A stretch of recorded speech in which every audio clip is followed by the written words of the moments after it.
नमस्कार दोस्तों, आपका स्वागत है। आज हम बात करने वाले हैं दोस्तों कि पृथ्वी पर माफ़ी मांगना या फिर अपने किए के लिए पछतावा करना जो होता है, दिल से पछतावा की बात कर रहे हैं आज हम। ऐसी जो बात होती है वो आत्मलोक में कितना उसको महत्व दिया जाता है। सबसे पहले यहाँ पर ये बात हमें समझनी पड़ेगी कि जो पृथ्वी पर जो लोग हैं, ज़्यादातर लोग, मैंने सच कह रहा हूँ, कि अपनी गलती को नहीं मानते या फिर किसी का अगर उन्होंने कुछ बुरा किया है तो वो लोग माफ़ी भी नहीं मांगते। ऐसे लोगों में जो भी आत्माएं मध्यम स्तर की होंगी या फिर उच्च स्तर की जो आत्मा है वो आराम से किसी के भी सामने माफ़ी मांग सकती है। मैं आपको इसका उदाहरण भी देता हूँ कि जो बड़े बुजुर्ग लोग थे, मतलब जो एकदम संत जैसे लोग थे, अगर हम संत तुकाराम जी की बात करें, संत ज्ञानेश्वर की, और भी जो कबीरदास जी है, ऐसे जो लोग हैं दोस्तों, इनको मतलब हम कहीं ना कहीं परमेश्वर का अवतार ही कह सकते हैं या फिर एक महान इंसान जो संत थे। ऐसे जो लोग हैं, इनके आप मतलब इन्होंने इनका जो साहित्य है, इनके जो अभंग वगैरह है, तो उसमें भी आप देखेंगे कि बहुत बारी लोग माफ़ी भी मांगते हैं कि मुझसे अगर कोई गलती हुई तो माफ़ करना, मैं ईश्वर के सामने बहुत ही छोटा इंसान हूँ। मतलब क्या है कि इनमें ज़रा भी मतलब अहंकार का लेश मात्र नहीं होता, इसलिए जो बड़े लोग हैं उनको माफ़ी मांगने में कोई भी हर्ज नहीं होता। लेकिन जो मध्यम स्तर की बहुत सारी ऐसी आत्माएं होती है कि जो फटक से कुछ भी माफ़ी नहीं मांगेंगी, या फिर मैंने किसी के साथ कुछ बुरा किया है फिर भी उनको पता है, फिर भी वो मतलब उस तरीके से नई चीज़ों का करेंगी। तो ऐसी जो लोग हैं उनकी जो आत्मा है, मतलब मध्यम स्तर की आत्मा की हम बात कर रहे हैं, ऐसी जो आत्माएं होती है पृथ्वी पर, हो सकता है कि वो किसी से माफ़ी ना मांगे, लेकिन ऐसी जो आत्माएं हैं वो आत्मलोक में जब चली जाएंगी तब वो बहुत ही अच्छे से अपना जो गलती है उसको मानते हैं, और वो अगर उनके करीबी लोगों के साथ उन्होंने कुछ बुरा किया है तो उनके भी वो माफ़ी मांगते हैं। ये मध्यम स्तर की आत्मा की बात हुई। मैं आपको क्यों कह रहा हूँ कि ऐसी जो आत्माएं होती है मध्यम स्तर की मतलब चौथे और पाँचवें लोक की, ऐसी जो आत्माएं होती है उनको गलती का अपना बहुत ही अच्छे से एहसास होता है, और वो उनको माफ़ी मांगने के लिए, मतलब उनकी आत्मा को, पृथ्वी पर उनको बहुत ही भारी हो रहा है माफ़ी मांगना, उनको नहीं आ रहा है, उनका ईगो मतलब बीच में आ सकता है। लेकिन ऐसी जो आत्माएं होती है पृथ्वी से जाने के बाद वो बहुत ही अच्छे से अपनी जो गलती है उसको मानते हैं। लेकिन जो निचले स्तर की आत्माएं होती है, मतलब पहले, दूसरे और तीसरे लोक की,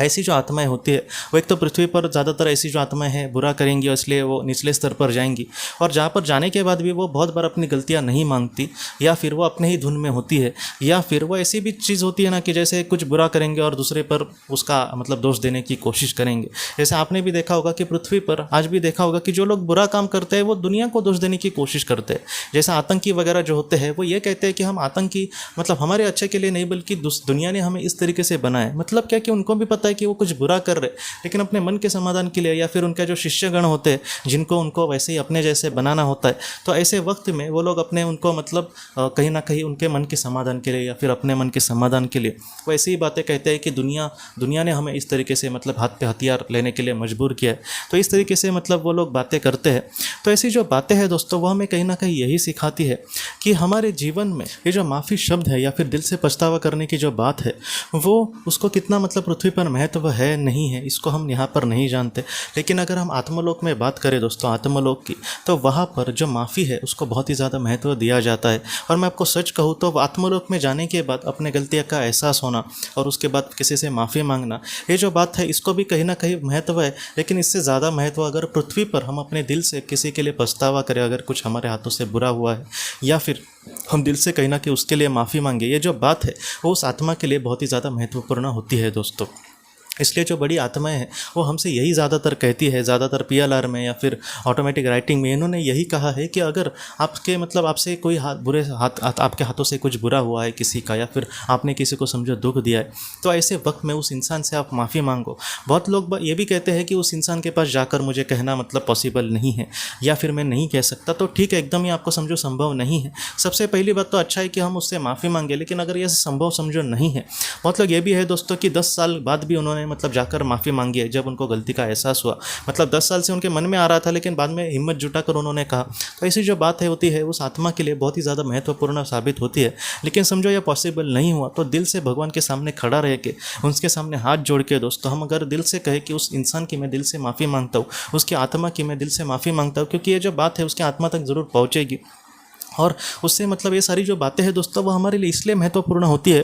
क्योंकि अपनी गलती हुई है इस बात को मानना, ये कहीं ना कहीं अगली गलती हम ना करेंगे इस तरीके से चीज़ें होती है। हमेशा ही हम ना करेंगे ऐसी बात नहीं है, लेकिन कम से कम मैं गलत हूँ। जैसे कोई हमें मतलब ज्ञान कोई नया पाना है तो हाँ मुझे वो ज्ञान नहीं है, इस तरीके से जब हम सोचते हैं, ज़ीरो अपने मन को कर देते तो हम नए ज्ञान को बहुत ही अच्छे से पा सकते हैं। उसी तरीके से हाँ मैं भी एक इंसान हूँ, मुझसे भी कुछ गलती हो सकती है, तो उसके लिए दिल से माफ़ी मांगना ये बहुत ही ज़्यादा महत्वपूर्ण बात होती है। बहुत लोग ये कहेंगे कि माफ़ी का आखिर फ़ायदा क्या, और जैसे हमने ही बहुत बार बात की है कि अगर हम छोटे से छोटा भी बुरा काम कुछ करते हैं फिर भी उसकी हमें सज़ा मिलेगी, या फिर उसका जो कर्म बंधन है वो हमारे सामने कहीं ना कहीं हमें भुगतना पड़ेगा, तो फिर माफ़ी मांगने से क्या फ़ायदा। मैं आपको सच बोलूँ दोस्तों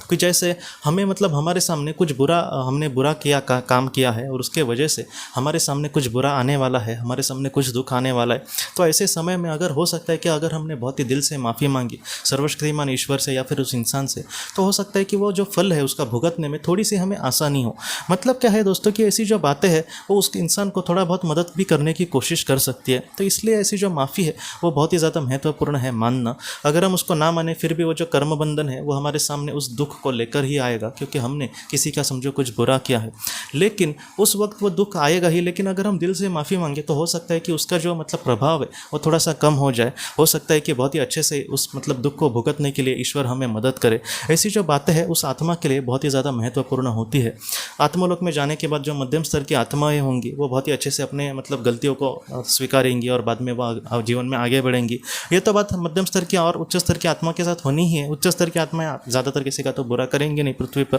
किया तो भी वो गलती का एहसास उसको होता है उनको, और वो बहुत ही अच्छे से माफ़ी मांगेंगे या फिर उसके लिए भी कुछ करने की कोशिश करेंगे। लेकिन जो मध्यम स्तर की आत्माएं हैं वो अगर पृथ्वी पर ही इस बात को माने, जैसे वो पछतावा करे, माफ़ी मांगे, तो हो सकता है कि उनका जो कर्म बंधन है इसी जीवन में कुछ थोड़ा बहुत उनके सामने दुख आए और वो कर्म बंधन उनका ख़त्म हो जाए। तो ये सबसे बहुत ही ज़्यादा फ़ायदा है दोस्तों कि जो कर्म बंधन है वो ज़्यादातर मध्यम स्तर की और निचले स्तर की जो आत्माएं होती है उनका बनते ही जाता है ज़्यादातर। मतलब कितना भी उन जितना ज़्यादा जन्म लेंगे या फिर कितना ज़्यादा वो अपने एक्ट करेंगे तो उस तरीके से कर्म बंधन जो है वो बनते जाएगा। इसलिए यहाँ पर महत्वपूर्ण होता है कि उस कर्म बंधन को कम करना। मैं आपको सच कहता हूँ दोस्तों, बहुत बार 7वें लेवल की मतलब जो लोग की आत्मा है उसको भी कुछ छोटे मोटे कर्म बंधन के लिए फिर से पृथ्वी पर जन्म लेकर उस चीज़ों को मतलब भुगतना पड़ता है। कर्म बंधन मतलब हमेशा ही बुरा होता है ऐसे नहीं है। कर्म बंधन मतलब जैसे हमने किसी को समझो मदद की और हमको आशा है कि मुझे भी कुछ मिलना चाहिए, तो वो भी एक कर्म बंधन है। तो ऐसे वक्त में मेरे दिल में आशा है, इसलिए मैं समझो अभी 7वें लोक को चला गया, लेकिन फिर भी मेरे दिल में कहीं ना कहीं वो जो आशा है वो वैसी ही रही है। इसलिए ऐसी जो आत्मा है वो फिर से पृथ्वी पर आएगी और जितना उसने किसी को कुछ दिया है तो वो सारी चीज़ें उसको कहीं ना कहीं से मिल जाएगी और बाद में उस कर्म बंधन से वो मुक्त हो जाएगी। कर्म बंधन मतलब किसी को दुख ही देना हमेशा ऐसे नहीं होता, लेकिन ज़्यादातर हम दुख को उस तरीके से देख सकते हैं।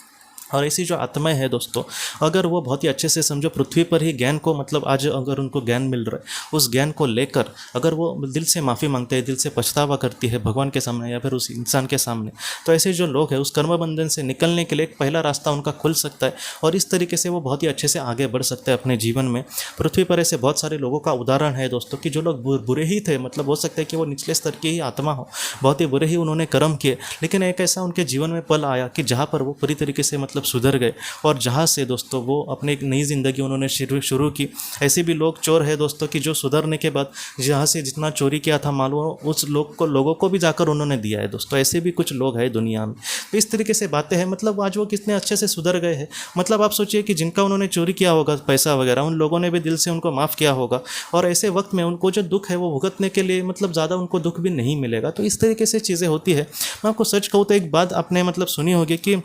इस दुनिया में मतलब चलते चलते गिरना कोई बड़ी बात नहीं है, लेकिन जो गिर कर उठता है वही बहुत ही अच्छे से जीवन में आगे बढ़ सकता है। हो सकता है कि हमारे हाथों से गलती मतलब हुई हो, कोई भी नहीं कह सकता। जैसे मैं आपके सामने ये सारी बातें मतलब बड़ी बड़ी कर रहा हूँ, लेकिन हो सकता है कि मैंने भी किसी को दुख दिया हो, तो दिल से मतलब उसके लिए क्षमा मांगना, उसके लिए कुछ नहीं जाता सच में। कुछ हमारा उस उल्टा जो नम्र होता है इंसान, उसका मतलब आत्मलोक में ऐसा जो इंसान है वो बहुत ही ऊँचे लोक को होता है। तो दिल से हम नम्रता मतलब हमारे मन में हो, अच्छे कर्म से हम आगे बढ़े। हाँ मतलब इंसान है तो कुछ गलतियाँ हो सकती सकती है हमारी, लेकिन उस फिर से बोलते हैं ना कि आप गलती करो लेकिन एक ही गलती बार बार ना करो। इस तरीके से अगर हम मतलब हमारे हाथों से कुछ गलती हुई हो या फिर हमने किसी को दुख दिया है तो दिल से उससे माफ़ी मांगना, ईश्वर से माफ़ी मांगना, और वैसी ही गलती फिर से ना करके अगर हम आगे बढ़ेंगे तो ऐसी जो आत्मा है बहुत ही अच्छे से मतलब अच्छे लेवल को भी जा सकती है, उसका जो कर्म बंधन है ज़्यादा नहीं जमा होगा। तो इस तरीके से हमें अपने जीवन में एक तो गलती ज़्यादातर करने की कोशिश नहीं करनी, और अगर की है तो उसके लिए दिल से मतलब माफ़ी मांगना। क्योंकि आज भी मैं देखता हूँ किसी के साथ कुछ भी व्यवहार करो, कैसे भी बर्ताव करो, और बाद में मैंने तो कुछ गलत नहीं किया, इस तरीके से सोचकर हम मतलब अपने आप पर ही मतलब अपने आप का ही जो विकास है उसको ही रोक दे रहे हैं दोस्तों। हो सकता है कि आज हम अपने गलती का एहसास ना करें। बहुत बार मतलब ऐसे भी आत्माओं के साथ हुआ है कि वो लोग अपनी गलती का ही एहसास नहीं कर रहे, इसलिए उनको कुछ जन्म लेने पड़ रहे हैं कि जहाँ पर उनकी जो गलतियाँ है उनको मतलब कोई दिखाने वाला ही सामने बार बार आता जाएगा। तो इस तरीके से चीज़ें हैं, इसलिए जितना हो सके जब हमें ये सारा ज्ञान मिल रहा है तभी हम मतलब सुधरने की कोशिश करें, तभी हम अच्छे कर्म से अगर आगे बढ़ेंगे तो हमारे जो आत्मा का जो विकास है वो बहुत ही अच्छे से होकर हम बहुत ही अच्छे से अपने जो उद्देश्य है आत्मा का उसको पूरा करके आगे बढ़ सकते हैं दोस्तों। तो दोस्तों हम अपने अगली वीडियो में किसी नए विषय को लेकर मिलेंगे, तब तक आप अपने परिवार का ख्याल रखना। आपका बहुत बहुत धन्यवाद। ज़िंदगी की रोशनी ये एक कंसल्टेंसी है जो ऐसे लोगों को मदद करने की कोशिश करती है जिन्होंने किसी अपने को खोया है या फिर जो लोग अपने जीवन में बहुत ही ज़्यादा दुखी है। जो लोग इस संस्था के साथ जुड़ते हैं उन्हें पास्ट लाइफ रिग्रेशन की ऑडियोज़ भेजी जाएगी, जिससे घर बैठे वह पास्ट लाइफ रिग्रेशन का अभ्यास कर सकते हैं, और उन्हें 5 मेडिटेशन ध्यान की भी ऑडियोज़ भेजी जाएगी, और इसके साथ साथ उन्हें PDF किताबें भेजी जाएंगी जो हिंदी और अंग्रेज़ी में है, जो मोबाइल पर या फिर लैपटॉप पर आप उसे पढ़ सकते हैं, और 10 ऑडियो बुक्स भी आपको भेजी जाएंगी। तो दोस्तों अगर आप इस संस्था के साथ जुड़ना चाहते हैं तो कृपया इस नंबर पे व्हाट्सएप मैसेज करें। आपका बहुत बहुत धन्यवाद।